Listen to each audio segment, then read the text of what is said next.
मैं हूं अंजलि और आप देख रहे हैं लोकल टीवी न्यूज 24/7। तो आइए शुरुआत करते हैं आज की प्रमुख खबर से। बिहार के सबसे बड़े कुएं का इतिहास। मुगल कालीन साके 1634 का है कुआं, इसके पानी से घेंगा रोग होता है दूर।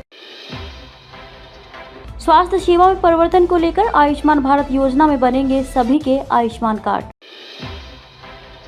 कुलपति के सह पर छात्रों की गिरफ्तारी निंदनीय। सेंट जोसेफ स्कूल के छात्रों के साथ हुई छेड़खानी मामलों को लेकर भारतीय जनता पार्टी ने किया दुख जाहिर। डेंगू के डंक की चपेट में आने से प्राइवेट कंपनी के मैनेजर व माउंट असीसी की छात्रा समेत 3 की हुई मौत। बिहार के सबसे बड़े कुएं का इतिहास। मुगल कालीन साके 1634 का है कुआं, इसके पानी से घेंगा रोग होता है दूर। भागलपुर मुख्यालय से लगभग 40 किलोमीटर दूर नगरपारा गांव स्थित एक ऐसा कुआं जो पौराणिक इतिहास व सभ्यता संजोए है। ऐसा कुआं जो मुगल कालीन है और सैकड़ों वर्ष पुराना है। संवत 1634 ईस्वी में इस कुआं का निर्माण तत्कालीन चंदेल वंश के राजा गौड़ नारायण सिंह ने करवाया था। यह बिहार में सबसे बड़ा कुएं के रूप में जाना जाता है। वर्षों पहले जब कुआं की सफाई हुई तो राधा कृष्ण और लड्डू गोपाल की प्रतिमा समेत कई छोटी छोटी तांबे की प्रतिमा निकली थी। इसके पानी की खासियत यह है कि इससे घेंगा ग्वाइटर रोग छूट जाता है। पानी में आयोडीन की मात्रा होने से ये रोग खत्म होता है, इसलिए यहाँ भागलपुर, खगड़िया, बांका समेत आसपास के जिले के लोग पहुँचते हैं और इसके पानी का सेवन करते हैं। बताया जाता है कि पूर्व में इस कुआं में 7 रंग में पानी बदलता था और सबसे खास बात यह है कि सैकड़ों वर्ष इस पुराने कुआं का पानी कभी नहीं सूखा। इतना ही नहीं बल्कि जब 1934 में भूकंप आया और भीषण तबाही मचाई तब भी कुआं को नुकसान नहीं हुआ। वर्षों से तारनहार की बाट जोह रहे इस कुआं का जीर्णोद्धार कार्य कराया जा रहा है। जिलाधिकारी सुब्रत सेन कुआं का निरीक्षण करने पहुंचे तो इसके पौराणिक इतिहास, इसकी गोलाई, चौड़ाई और गहराई देख चौंके और इसके कायल हो गए। उन्होंने अधीनस्थ अधिकारियों को यहाँ बेहतर साजो सजावट, लाइटिंग के निर्देश दिए ताकि जो लोग पहुंचे वो आकर्षित हों और इसकी महत्वता बरकरार रहे। ग्रामीण बताते हैं कि जब चापाकल नहीं हुआ करता था तब इस कुआं पर पूरे गांव व आसपास के लोग यहां से पानी भरकर जाते थे। हरिजन हो या राजपूत हो या ब्राह्मण, कोई भेदभाव नहीं था, उन्हें भी पानी भरने के लिए दिया जाता था। क्या इतिहास है कुआं का, कितना पुराना? इस कुएं का इतिहास मुगल कालीन के समय का है। जिस समय मुगल काल का शासन था उस समय से कुआं, अंदाज है कि लिखावट के अनुसार इस कुएं का निर्माण उसी समय में हुआ है। साके 1634, संवत 1770 और ईस्वी तो नहीं दिया हुआ है। ईस्वी तो नहीं दिया है, इसके अनुसार निकालना है। ऐतिहासिक यही है और इसका खूबी यही है पानी का, कि पानी का पीने से गला रोग जो है, घेंघा रोग, वो दूर हो जाता है। तो इस कुआं से बताया जाता है कि प्रतिमा भी निकली है, कृष्ण भगवान की मूर्ति निकली है। वो जिस समय एक बार इसमें सरकारी की तरफ से झाड़ना उड़ना होता था, उससे कभी बाला तो कभी कुछ ऐसे मिट्टी का बर्तन, कुछ धातु का भी बर्तन, ये सब निकला था। महाराजा के दौरान? हाँ, उस समय जिसमें कीचड़ निकाला गया था उसमें कम में कीचड़ निकला था, उसमें हम लोग देखे थे। उसमें वर्ण यहाँ पर वन व्यवस्था किया गया था पानी भरने के लिए? क्या वर्ण व्यवस्था में 4 भाग में था बटा हुआ। एक भाग में हरिजन लोग भरते थे पानी एक साइड में वो पन भरनी सब पानी भर के ले जाता था। एक साइड में लोग स्नान करते थे, एक साइड में औरत सब स्नान करती थी। से काम आगे क्या कुछ नहीं? 4,28,000 का एस्टिमेटिंग था, 2021 का एस्टिमेट बना हुआ था। ये काफी लंबा चौड़ा कुआं है और मैंने जीर्णोद्धार के लिए जहाँ तक होता था मैंने प्रयास किया और जनता का था कि इसको सफाई किया जाए, ये डिमांड था और कार्ड निकाला जाए। लेकिन जिस समय हमें इसका आदेश मिला था आपका डीएम ऑफिस से, तो वो उसके बाद जब मिला था चिट्ठी हमें आते आते जो आने में 15-20 दिन के बाद मिली। फिर मैंने इसके अंदर जितना भी अंदर का काम पहले करवाया, प्लास्टर करवाने के लिए प्लास्टर झाड़ करके अंदर काम करवाना 1-1.5 महीना लगा। काफी बारीकी काम था और रिस्की काम था और मैंने काम करवाया। काम करवाते जब मैंने पानी खींचने काम किया तो फिर पानी का लेयर बढ़ता गया। पानी खींचे, दिन भर खींचे, शाम को फिर बढ़ जाता था। तो मुश्किल था कि वो चीज पूरा किया जा सकता है। क्या कुछ कहानी है? तो ऐतिहासिक कुआं का भ्रमण किया आपने क्या? हाँ, ये 400 साल से भी ज्यादा पुराना कुआं बताया जा रहा है और ये जब हम लोगों के संज्ञान में आया तो हम लोगों ने इसका एक एस्टीमेट बनाया और जीर्णोद्धार कार्य चल रहा है, बहुत जल्दी ये कंप्लीट हो जाएगा और इससे जो है एक पुरानी जो धरोहर है जो माननीय मुख्यमंत्री जी ने जल जीवन हरियाली अभियान शुरू किया है, उससे इसको संरक्षित रखने में काफी सुविधा होगी।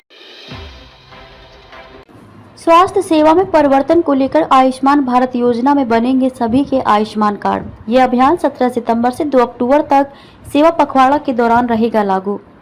आयुष्मान भारत योजना के तहत आज भारतीय जनता पार्टी ने पूरे सूबे में हर जगह प्रेस वार्ता का आयोजन किया। यह अभूतपूर्व पहल आयुष्मान भारत कार्यक्रम की सफलता पर आधारित है और स्वास्थ्य सेवाओं में परिवर्तन का प्रतीक है। यह अभियान 17 सितंबर से 2 अक्टूबर 2023 तक सेवा पखवाड़ा के दौरान चलाया जा रहा है। यह पूरे राज्य और पूरे समाज के दृष्टिकोण का प्रतीक है। इस स्कीम के तहत आयुष्मान भारत गोल्डन कार्ड के जरिए आर्थिक रूप से कमजोर नागरिक अस्पताल में जाकर मुफ्त अपना इलाज करवा सकते हैं। इसको लेकर भारतीय जनता पार्टी ने ये पहल की है और ये निर्णय निश्चित रूप से देश में कमजोर वर्ग के लोगों के लिए लाभदायक बनकर उभरेगा। इस कार्यक्रम को लेकर प्रेस वार्ता में पहुंचे प्रदेश प्रवक्ता राकेश कुमार सिंह ने बताया कि प्रधानमंत्री नरेंद्र मोदी का यह ऐतिहासिक निर्णय निश्चित रूप से मील का पत्थर साबित होगा। वहीं उन्होंने कहा कि महिला आरक्षण को मंजूरी वर्षों से लंबित मामले थे, उस पर भी काम किया जा रहा है।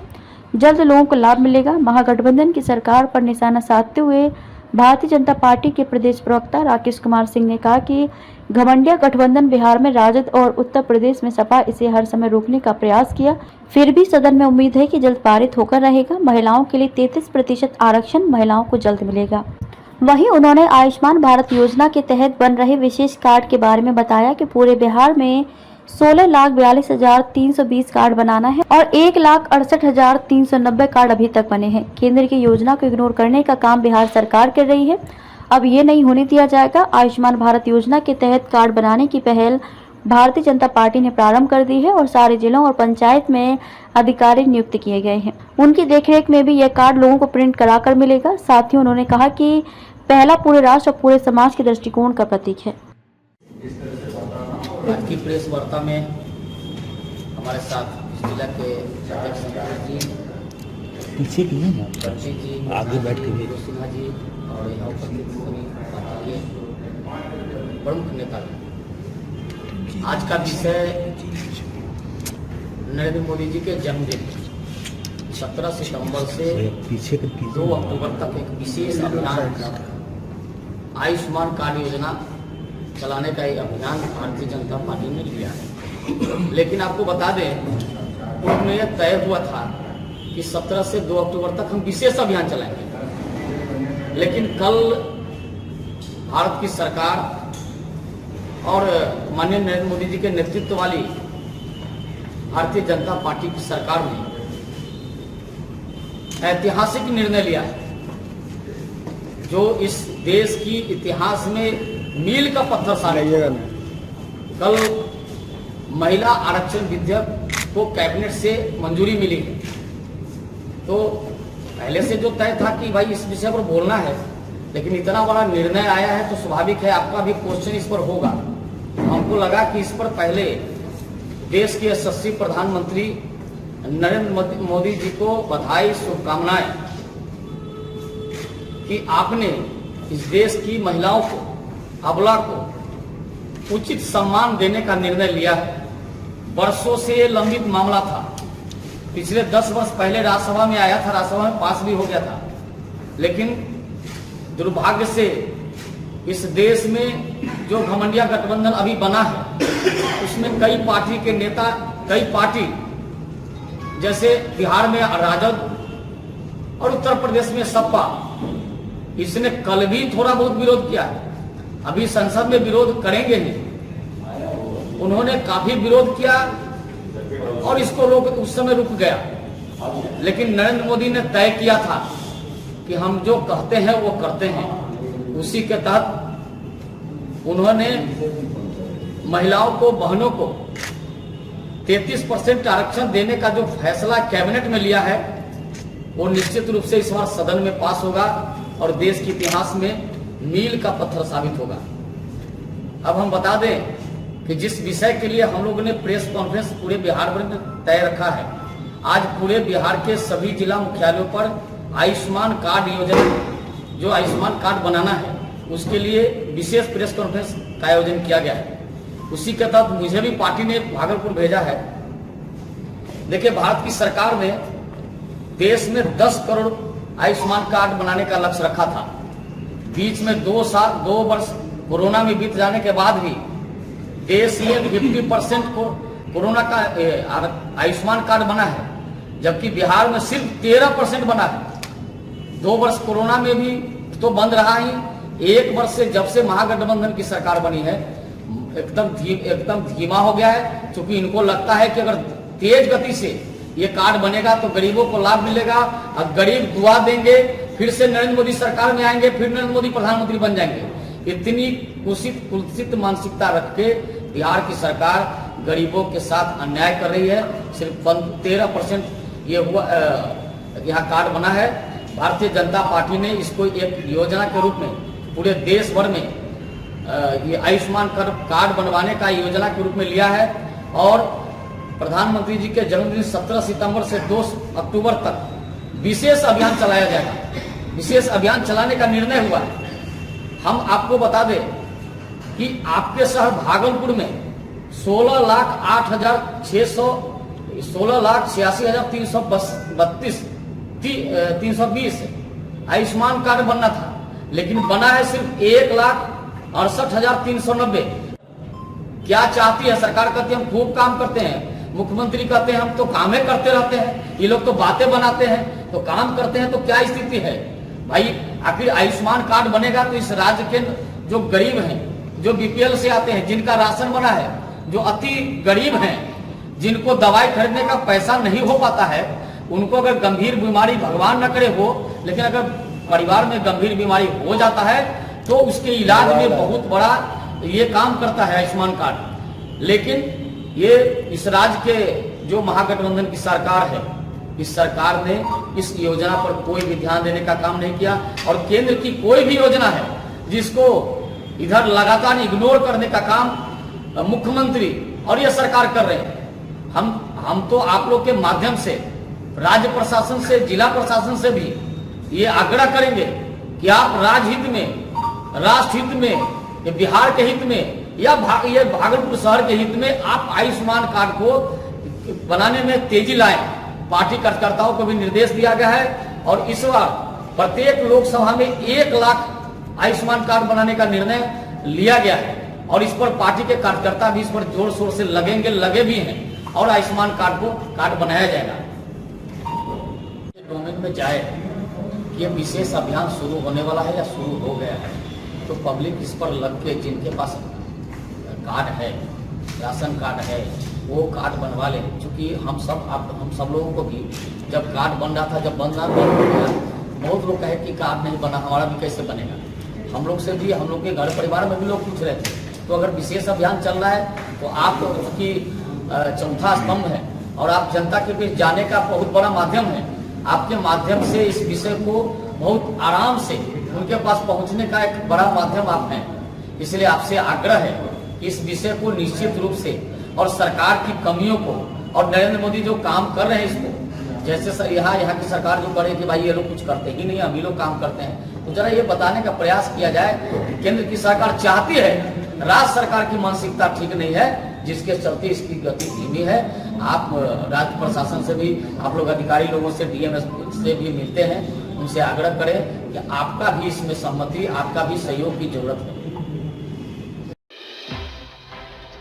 कुलपति की सह पर छात्रों की गिरफ्तारी निंदनीय। भागलपुर विश्वविद्यालय में आंदोलन करने वाले छात्रों पर केस एवं गिरफ्तारी को लेकर अखिल भारतीय विद्यार्थी परिषद ने विरोध जताया है। एबीवीपी के विश्वविद्यालय संयोजक आशुतोष सिंह तोमर ने बताया कि कुलपति की सह पर हमारे कार्यकर्ताओं की गिरफ्तारी के लिए पुलिस विश्वविद्यालय परिसर पहुंची थी। वहां कोई कार्यकर्ता नहीं मिला, जिसके बाद पुलिस टीएनवी कॉलेज पहुंची, जहां अन्य मुद्दों को लेकर प्रदर्शन हो रहा था। वहां से पुलिस द्वारा उनकी गिरफ्तारी की गई। उन्होंने बयान जारी करते हुए कहा कि कुलपति की सह पर छात्र नेताओं एवं कार्यकर्ताओं को गिरफ्तार करवाया जा रहा है, ये निंदनीय है। कुलपति विश्वविद्यालय में विरोध प्रदर्शन के अधिकार को छीनने का प्रयास कर रहे हैं। ऐसे में कुलपति द्वारा लोकतंत्र की हत्या बर्दाश्त नहीं की जाएगी। विश्वविद्यालय को शिक्षण संस्थान के बदले पुलिस से भर दिया जाता है जैसे कोई युद्ध का मैदान हो। उन्होंने बताया कि जल्द इसको लेकर डीआईजी से मिला जाएगा। परिषद के द्वारा कल जो घटित घटना हुई, मतलब सेंट जोसेफ स्कूल के द्वारा शिक्षा जगत के लिए ये कतई बर्दाश्त करने लायक नहीं। हम लोग शिक्षा क्षेत्र में कार्य करने वाले कार्यकर्ता हैं, तो हम लोग इसके प्रतिकार के लिए, हम लोग शिक्षा जगत को बचाने के लिए जो संघर्ष की लड़ाई अभी हमको लगता है कि भागलपुर प्रशासन जिस तरह से के संरक्षण में और स्कूल के प्रबंधक के संरक्षण में जिस तरह से वहाँ 2 शिक्षकों ने भागलपुर की बिटिया के साथ किस तरह से दरिंदगी की, और वहाँ आप देखेंगे तो सीसीटीवी कैमरा जो है उनके वहाँ लगा हुआ था चैम्बर में, जिसको आप कथाकथित जो है फादर कहते हैं, उस फादर के रूम में लगा हुआ था सीसीटीवी, और उस दरिंदगी का ये सीसीटीवी के माध्यम से लुत्फ उठा रहे थे। ये कतई जो है छात्रा के इज्जत के साथ खिलवाड़ पूरे सरेआम हो चुकी है। आज शहर जिस तरह से आक्रोशित है, उसका एक प्रतिकार करने विद्यार्थी परिषद का कार्यकर्ता पहुंचता है, और वहाँ प्रशासन कैसे उनको बचाने के लिए, हमको लगता है कि कहीं ना कहीं प्रशासन मोटी रकम लेकर उन्हें बचाने के लिए कार्य कर रही है। लेकिन मैं चेतावनी देता हूँ, आज जिस तरह से उन्होंने विद्यार्थी परिषद के कार्यकर्ताओं को गिरफ्तार किया है, उनको ये समझ में आना चाहिए कि ये विद्यार्थी परिषद का कार्यकर्ता है। ये संकल्प से सिद्धि तक और सिद्धि से लेकर जो है संघर्ष तक की यात्रा जानती है, और इस यात्रा के तहत अब बड़े पैमाने पर भागलपुर में आंदोलन होगा, और ऐसे ईसाई मिशनरी स्कूल को हम लोग बंद करने का के लिए प्रतिबद्ध होंगे, क्योंकि वहाँ बड़े पैमाने पर जो है ऐसे धंधा, हम कहते हैं कि आप अगर देखेंगे पूर्व के 2 साल पीछे अगर हम लोग जाएंगे तो 18 और 19 का वो काल आता है हम लोग के ध्यान में, जो शिक्षक के साथ एक छात्रा का वीडियो वायरल होता। क्या ये हमारा भागलपुर है? भागलपुर की शिक्षा जगत को बदनाम करने का किसी को अधिकार नहीं है।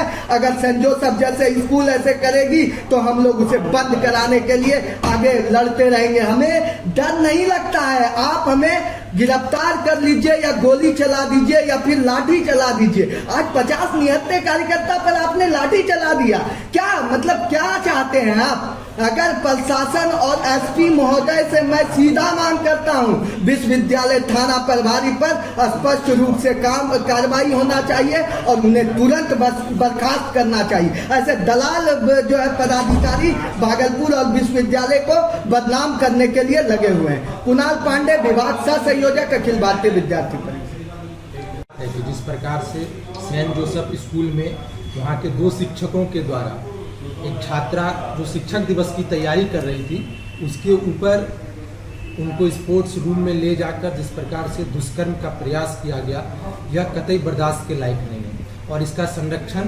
पूरा स्कूल प्रबंधन और वहाँ के प्राचार्य को जाता है। हम सभी देखते हैं कि स्कूल के माध्यम से समाज में शिक्षा और संस्कार को परोसा जाता है, मगर सेंट जोसेफ और ईसाई मिशनरी के तहत जितने भी स्कूल चल रहे हैं, वहाँ पे समाज के बीच में समाज की बेटियों को के साथ गलत व्यवहार कर समाज को शर्मसार करने का काम किया जाता है। आज क्या हुआ? आज इसी के विरोध में स्कूल प्रबंधन के ऊपर जांच बैठी तथा प्रिंसिपल की गिरफ्तारी हो, इसको लेकर अखिल भारतीय विद्यार्थी परिषद आंदोलन कर रही थी। विद्यार्थी परिषद के आंदोलन के क्रम में यहाँ की जिला प्रशासन आंदोलन से पूर्व, आंदोलन शुरुआत नहीं हुआ उससे पूर्व ही आकर उसको आंदोलन को रोकने की तैयारी, उसके बाद करीबन सैकड़ों की संख्या में वहाँ प्रशासन आती है, हमारे 50 के से ज़्यादा कार्यकर्ताओं के ऊपर लाठीचार्ज करती है तथा हमारे विभाग सह संयोजक कुणाल पांडे जी को गिरफ्तार करके या लेकर यहाँ से जिला प्रशासन कोर्ट ले जाती है। आखिर जिला प्रशासन क्या बताना चाहती है कि किस प्रकार से आप जो बलात्कारियों का संरक्षण कर रहे हैं, वहाँ के प्रिंसिपल उनको सुरक्षा मुहैया करा रही है, तथा जो बहन बेटी की लड़ाई लड़ रहा है विद्यार्थी परिषद, उसके कार्यकर्ताओं को गिरफ्तारी कर क्या संदेश देना चाहती है। विद्यार्थी परिषद पूर्ण रूपेण जिला प्रशासन का विरोध करती है और ऐसे संरक्षणों का हमेशा विरोध करेगी, और चरणबद्ध तरीके से हम लोग योजनाबद्ध तरीके से इस ईसाई मिशनरियों के खिलाफ हम लोग आंदोलन करेंगे तथा समाज से आह्वान करते हैं कि अब जागने का समय आ चुका है। हमारी और मंशा आपको क्या लगता है? प्रशासन पूरा संरक्षण दे रही है कॉलेज स्कूल के प्रशासन को, प्रिंसिपल को, या तो मोटी रकम लेकर प्रशासन स्कूल के प्रशासन को संरक्षण दे रही है और समाज को बरगलाने का काम कर रही है। सेंट जोसेफ स्कूल के छात्रा के साथ हुई छेड़खानी मामलों को लेकर भारतीय जनता पार्टी ने किया दुख जाहिर।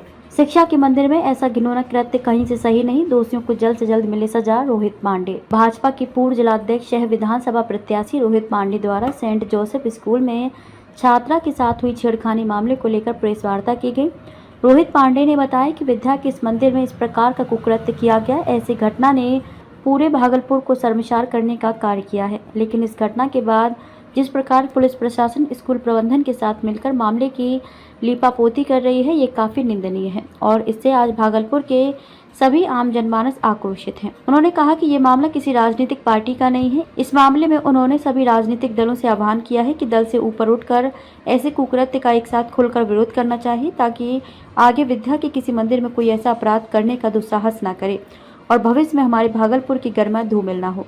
हमारी मांग है कि इस मामले के एसपीडी जांच करते मामले में स्कूल प्रबंधन की संलिप्तता की जांच कर सभी दोषियों के खिलाफ कड़ी कानूनी कार्रवाई की जाए। साथ ही उन्होंने कहा कि आज इस घटना में लोकतांत्रिक तरीके से आंदोलन कर रहे विद्यार्थी परिषद के कार्यकर्ताओं को गिरफ्तार करना काफ़ी निंदनीय है। वास्तविक तौर पर स्कूल के प्राचार्य पर कार्रवाई करनी चाहिए, लेकिन जो इस घटना के विरोध में आंदोलन कर रहे थे, पुलिस प्रशासन उन पर लाठी चलाती है और गिरफ्तार करती है। साथ ही उन्होंने कहा कि ये सोचने का विषय है कि स्कूल में इतने सीसीटीवी रहने के बाद भी कैसे इतनी बड़ी घटना घटित हो गई। इसमें कहीं न कहीं स्कूल के प्राचार्य की भी संलिप्तता जाहिर हो रही है। अतः उन्हें अविलंब निष्कासित कर उन पर भी कड़ी कार्यवाही की मांग हम जिला प्रशासन से करते हैं। इसके विरोध में वहां पर पुतला दहन करने के लिए गए थे। उस पुतला दहन के क्रम में विद्यार्थी परिषद के छात्र, एक कुणाल पांडे हैं और एक किसी दो छात्र को, वहां सैकड़ों छात्र थे, उसमें से एक तो लाठी चार्ज किया गया उन छात्रों के ऊपर और लाठी चार्ज के बाद दो छात्र को गिरफ्तार करके विश्वविद्यालय थाना और ललमटिया थाना के द्वारा गिरफ्तार करके उसको विश्वविद्यालय थाना लाया गया।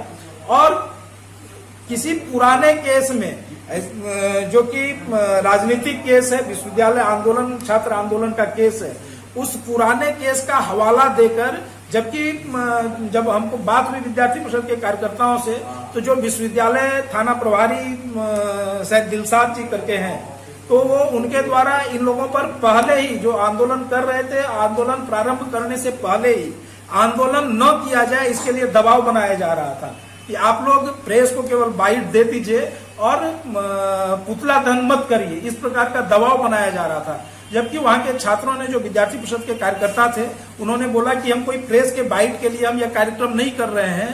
ये जो घृणित हरकत हुई है, इसका प्रतिकार समाज के हर वर्ग के द्वारा होना चाहिए और वही प्रतिकार हम करने के लिए आए हैं और यह हमारा नैतिक जिम्मेवारी भी है। इसको आप क्यों दबाना चाहते हैं बलपूर्वक इस आंदोलन को? और उन्होंने जब विद्यार्थी परिषद के छात्र नहीं माने और पुतला दहन किए, तो वहां पर छात्रों पर लाठीचार्ज किया गया और उसका वीडियो फुटेज भी उपलब्ध है। आप देख सकते हैं किस प्रकार से अमानवीय तरीके से प्रशासन ने लाठीचार्ज किया और दो छात्रों को गिरफ्तार करके जेल ले जाया गया। उसमें से एक छात्र पर किसी भी प्रकार का कोई पुराना केस नहीं था आंदोलन का। उसमें कुणाल पांडे करके जो विद्यार्थी परिषद के कार्यकर्ता थे, छात्र आंदोलन का कोई एक केस था जिसमें वो बेल नहीं लिए थे। उस केस का बहाना बनाकर और इनका चालान किया गया। आनन फानन में प्रशासन को क्या इतनी हड़बड़ी थी कि उन्होंने पूरी जो उनका चालान किया गया, कोर्ट में जो पेश किया गया, वो कागज भी वो पूरी तरह कंप्लीट नहीं किए थे और उनको आधे अधूरे पेपर के साथ कोर्ट ले जाया गया, जहां पर जज साहब ने आधे अधूरे पेपर रहने के कारण और ऐसा सेक्शन होगा जिसके कारण कि उनको वहीं पर से जज साहब को लगा होगा कि दिया जा सकता है, तो उन्होंने फटकार लगाते हुए और इनको बेल देने का काम, बॉन्ड भरवा कर बेल देने का काम किया। तो हमारा यह कहना है कि जो घटना घटित नहीं, और अगर इनको इस केस में पहले से प्रशासन की कोई योजना थी गिरफ्तारी की, तो कोई पहले आज सुबह या एक दो दिन पहले भी न कोई नोटिस गया है, न किसी प्रकार की गिरफ्तारी के लिए दबिश बनाने का काम किया गया है। लेकिन एन अवसर पर वहां पर आंदोलन से पहले उनसे बात किया जाता है, उनसे आग्रह किया जाता है कि आप इस आंदोलन को मत करिए, और उसके बाद जब ये लोग आंदोलन करते हैं तो फिर उसको गिरफ्तार किया जाता है और गिरफ्तारी के बाद पुराने केस के बहाना बनाकर और उनको कोर्ट में पेश किया जाता है। तो यह क्या मंशा है प्रशासन की, किस मंशा के तहत उन्होंने यह कार्रवाई की है? क्या इन्होंने स्कूल प्रबंधन से मोटी, मैं सीधे ये आरोप लगा रहा हूं कि कोई मोटी राशि लेकर और कोई भी आंदोलन इस प्रकार का भागलपुर में उस घटना के विरोध में कोई आंदोलन न पनप पाए, कहीं उसको दबाने का यह प्रयास तो नहीं है। और भागलपुर में जिस प्रकार की घटनाएं घटित होती रहती हैं, जो आपराधिक घटनाएं घटित होती हैं, उस पर प्रशासन मौन धारण किए हुए रहते हैं। लेकिन जब भी कोई ऐसा उस आपराधिक घटना के प्रतिकार में, विरोध में कोई सामाजिक संगठन, कोई राजनीतिक दल या कोई आम नागरिक भी आता है तो उसके साथ एक अपराधियों जैसा बर्बर व्यवहार किया जाता है।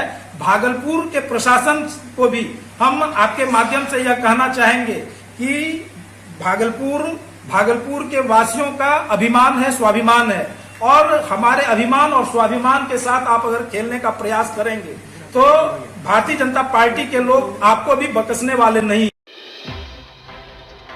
डेंगू के डंक की चपेट में आने से प्राइवेट कंपनी के मैनेजर व माउंट असीसी की छात्रा समेत 3 की हुई मौत। भागलपुर जिले में डेंगू का कहर लगातार जारी है। जिले में डेंगू के डंक की चपेट में आने से एक प्राइवेट कंपनी के मैनेजर माउंट एसएससी की छात्रा समेत 3 लोगों की मौत हो गई। मृतक की पहचान मुजाहिदपुर थाना क्षेत्र के सिकंदरपुर निवासी स्वर्गीय जागेश्वर रजक के पुत्र मनीष कुमार के रूप में हुई है। वहीं सूचना पर पहुंचे परिजनों ने जवाहरलाल नेहरू चिकित्सा महाविद्यालय अस्पताल के एसटीयू वार्ड के बाहर चिकित्सकों के इलाज में लापरवाही के आरोप लगाकर जमकर हंगामा किया। बीते 17 अगस्त को डेंगू से जिले में पहली मौत हुई थी, जो कि बढ़कर अब 5 पहुंच गई है। मृतक प्राइवेट कंपनी में बतौर मैनेजर कार्यरत थे। उनकी शादी बीते 3 वर्ष पूर्व जगदीशपुर में हुई थी। मृतक 2 भाइयों में छोटे थे। मृतक अपने पीछे पत्नी समेत 2 बच्चों को छोड़कर गए हैं। दूसरी ओर Mount Assisi junior section school की दूसरी कक्षा की छात्रा समेत 3 लोगों की मौत हो गई है। तीनों ने इलाज के दौरान मायागंज स्थित मेडिकल कॉलेज अस्पताल में दम तोड़ दिया। हालांकि अस्पताल में डेंगू से केवल 1 मरीज की मौत की पुष्टि की है। जिले में डेंगू से अब तक 8 मरीज की मौत हो चुकी है, जबकि स्वास्थ्य विभाग केवल 2 की मौत की पुष्टि कर रहा है। इस घटना से परिजनों का रो रो कर बुरा हाल है। भागलपुर जिले में हर रोज डेंगू मरीजों की संख्या में वृद्धि हो रही है। भागलपुर में अब तक बच्ची समेत 5 लोगों की डेंगू से जाने जा चुकी हैं। परिजनों ने कहा कि पीजन प्राइवेट कंपनी में बतौर मैनेजर के पद पर कार्यरत थे। बीते 16 सितंबर को उसे इलाज के लिए जवाहरलाल नेहरू चिकित्सा महाविद्यालय अस्पताल में भर्ती कराया गया था। वहीं स्थिति को गंभीर देखते हुए चिकित्सकों ने उसे बीते देर रात एसटीयू वार्ड में भर्ती कराया था, जहां आज उसकी मौत हो गई। क्या हुआ? हम 16 तारीख को एडमिट किया अपना पेशेंट मनीष कुमार को। ठीक है, मेरा पेशेंट सीरियस था, पहले से हमको पता था कि मेरा पेशेंट का प्लेटलेट कम है। हम डॉक्टर का बात मानते गए, होल ब्लड चढ़ाए, प्लेटलेट चढ़ाए, सब कुछ चढ़ाए, है ना। पर पेशेंट का मेरा कोई रिएक्शन नहीं। को बोलना चाहिए ना कि आपका पेशेंट कोई रिस्पांस नहीं ला, प्लेटलेट चढ़ाने बदले आपका प्लेटलेट नहीं बढ़ रहा है, आप कोई एक्शन लीजिए। हमको डॉक्टर कुछ भी नहीं बताया, कुछ भी नहीं बोला। आज रात में मेरा पेशेंट को 2 बजे से मेरा पेशेंट को कॉन्स्टिपेशन हो रहा, सांस लेने में तकलीफ हुआ, खांसी उठा, ब्लीडिंग हल्का चलो, कोई डॉक्टर रिस्पॉन्स नहीं, कोई सुई दवाई नहीं दिया। हम आए 6:30 बजे, तब हल्ला किया तो 6:30 एसडीयू में भर्ती किया। एसडीयू में भर्ती किया, तब वहाँ पे आके देखे कि कोई डॉक्टर नहीं है। तब कंट्रोल रूम गए, कंट्रोल रूम से डॉक्टर का हाथ पकड़ लेके आए। आरएमओ, वो भी सीनियर डॉक्टर नहीं था, आरएमओ था बंदा। फिर एक और सीनियर डॉक्टर आया, तब वो लोग किया एसडीयू में। पर डेंगू वार्ड में जो नाइट में डॉक्टर था उसके प्रति एक्शन लेना है और सिस्टर के प्रति। क्या लगता है उसकी लापरवाही है क्या? उसकी लापरवाही से मेरा, अगर वो सही टाइम में बोलता कि आपका मरीज सीरियस हो रहा है, आप उसको आईसीयू लेके जाइए, हम आईसीयू लेके जाते। वो मेरे को सही टाइम पे सही चीज बोलता तो सही इलाज होता, आज मेरा पेशेंट जिंदा रहता। क्या नाम है आपका? और बोला कि रात में बकरी का दूध पिलाइए, जबकि उसको एसजीपीटी बढ़ा था। क्या नाम है आपका? मेरा नाम लता कुमारी है, हम भी नर्स है, कार्तिकेय नर्सिंग होम में काम करते हैं। कौन है वो? मेरा देवर है, वो मेरा देवर है मनीष कुमार। मेथड यही हुआ कि सर 16 तारीख को हम लोग एडमिट हुए थे डेंगू पेशेंट से लेकर के। बोला प्लेटलेट कम है, प्लेटलेट उसको चढ़ाए, 4 यूनिट प्लेटलेट चढ़ गया सर। लेकिन रात में खांसी उठा हल्का सा, तो अब डॉक्टर को बुलाने के बोला कि होता है हल्का फल्का खांसी होता है, कोई प्रॉब्लम नहीं होने वाला है इससे। लेकिन बार बार उसको बोल रहे हैं कि चलिए सर, लेकिन कोई रिस्पांस नहीं दे रहा है वो डॉक्टर उबैद अली के अंडर में है वो जूनियर डॉक्टर, उस पर कुछ लापरवाही का आरोप है। तो क्या कहना है कि डॉक्टर की लापरवाही है? जी हाँ, डॉक्टर का पूरी लापरवाही है सर। अगर डॉक्टर की लापरवाही नहीं होती तो आज पेशेंट नहीं डेट करता। आज पेशेंट बहुत अच्छा पेशेंट था। रात में हम लोग 11 बजे खिला करके उनको जो है गए ही हैं, खिचड़ी खिलाए हैं, घुमाए हैं, टहलाए हैं, सब चीज बढ़िया तक 11 बजे रात तक हम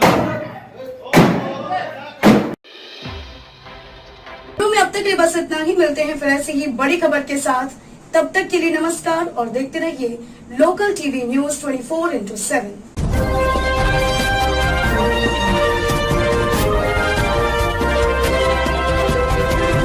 आप देख रहे हैं लोकल टीवी न्यूज 24/7, सब पर नजर, सबकी खबर।